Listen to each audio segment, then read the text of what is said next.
Good evening and welcome once again to Allied News for June 6, 1944. Tonight we bring you the story of the Allied invasion of Hitler's Fortress Europa in the northern French province of Normandy. Our ace reporter Chaz Remington has more. June 6, 1944, and the greatest armada in military history is assembled in England for an assault on Hitler's Fortress Europe. For this long-awaited D-Day, the Allies have assembled 12,000 planes to protect a surface force of 4,000 ships, all under the supreme command of General Dwight D. Eisenhower, who has British General Montgomery at his side.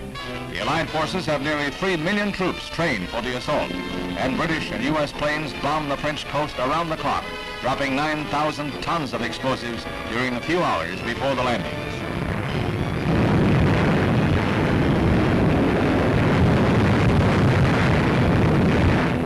Awesome force of 1,000 planes and gliders thrusts deep into France to drop men of the U.S. 101st and 82nd Airborne and the British 6th. Their might darkens the skies over Normandy.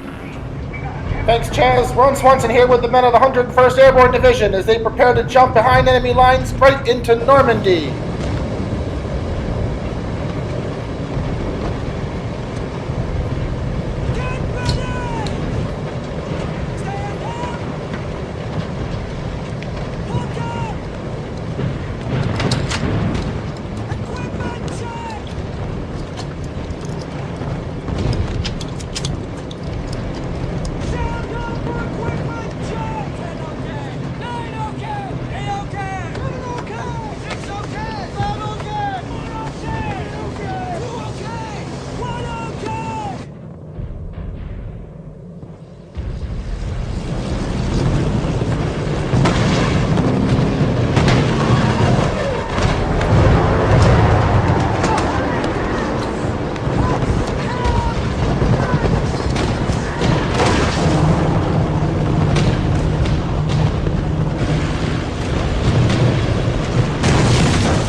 Maybe 3 more minutes on this bearing.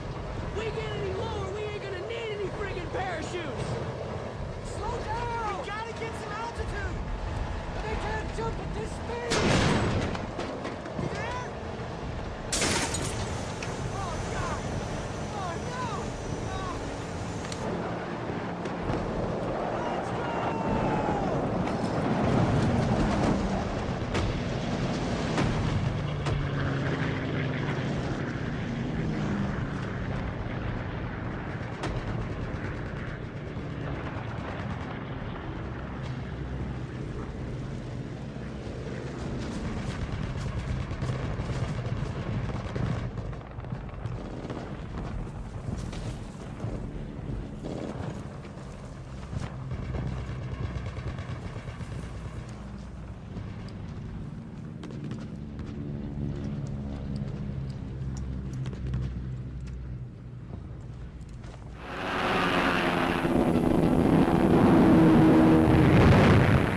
Let's Have complete control of the air and cover the surface forces as Allied troops pile into landing craft to hit the coast from Cherbourg to Le Havre. As they prepare to move in, 500 warships lay down a withering barrage.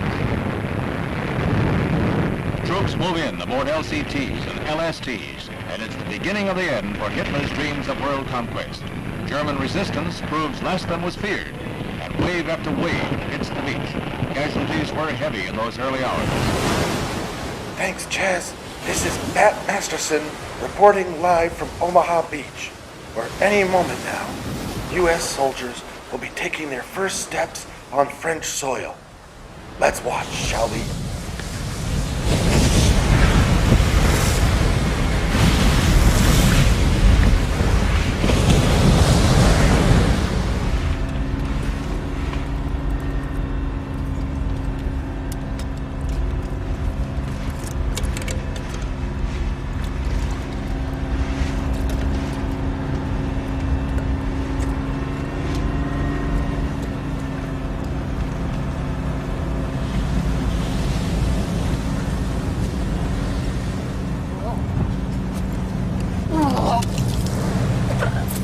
Clear the room! 30 seconds! Got me with you! Horse right stick, starboard side stick. Move fast and clear those murder holes. Want to see plenty of feet between men. 5 men to shoot the opportunity. 1 man to waste the ammo. Stand out of your weapons. Keep those actions clear. I'll see you on the beach.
This attack on the fortified coast split the German high command.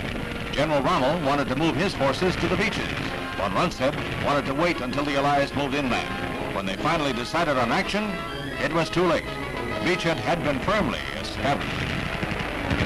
Less than a year later, General Eisenhower had Germany's unconditional surrender.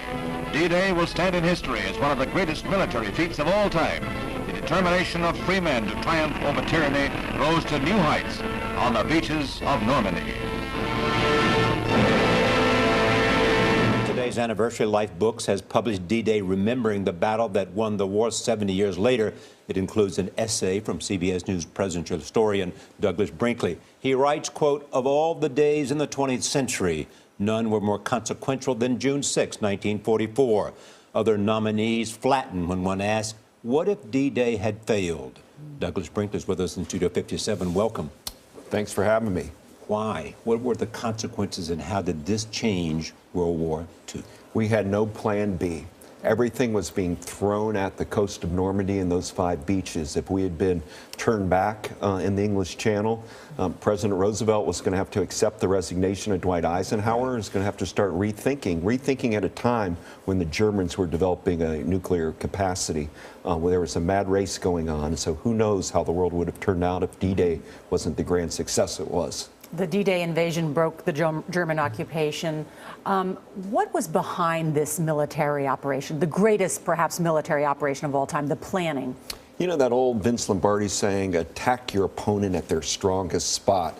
Point to Hoc there, the cliffs, if you go and you see the pillboxes with the big 155 millimeter blasting guns, or where they were pointed, was not the place that Rommel thought the Allies would hit. It just was very fortified. So there were softer spots that the Germans were monitoring more closely, and we couldn't do a lot of pre-aerial bombing of the sites at Pointe du Hoc and the beaches there, because we'd be saying, this is the spot we're trying to soften. The degree of secrecy of all of this is of endless fascination the more you read about the deceptions. I just think about the scale of this, and these pictures capture some of it, but 160,000 Allied troops along a 50-mile stretch. As we look back on D-Day, a story that was top secret at the time was a plan to deceive Hitler known as Operation Fortitude. Its goal? To double-cross the Germans by using their own spies. In order to dissipate German forces around the European theatre, an entire fake army was created on the coast of Scotland. They created these rubber tanks. The only problem with these rubber tanks was that in very high winds, they would actually lift off the ground and begin to float away. Ghost armies with rubber tanks were part of an intricate scheme by British intelligence to deceive Hitler. At stake were thousands of lives. If D-Day had failed, the war would certainly have gone on far longer. Times of London writer Ben Macintyre recounts in his book Double Cross deception plots MI5 concocted to help secure the Allied victory. The effort was extraordinary. Fake troop maneuvers, and this was all being backed up by the double agents. You couldn't simply present Hitler with a document that said, we are going to invade Calais. That would be too obvious. The only way to do it was by tiny little incremental bits of information that, when the Germans assembled the jigsaw, would create a picture that was completely false.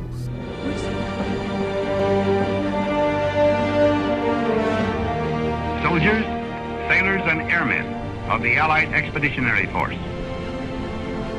you are about to embark upon the great crusade toward which we have striven these many months. The eyes of the world are upon you.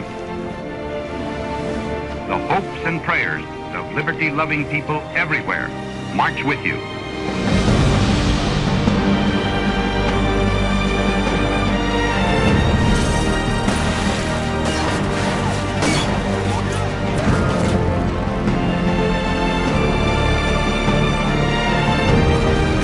You will bring about the destruction of the German war machine,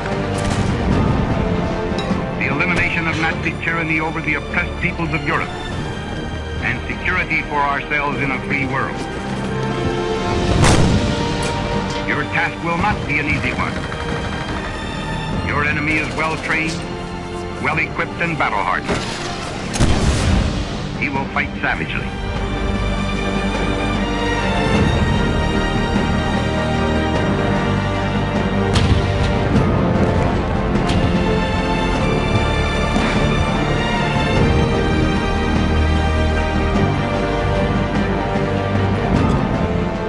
Has turned. The free men of the world are marching together to victory. I have full confidence in your courage, devotion to duty, and skill in battle.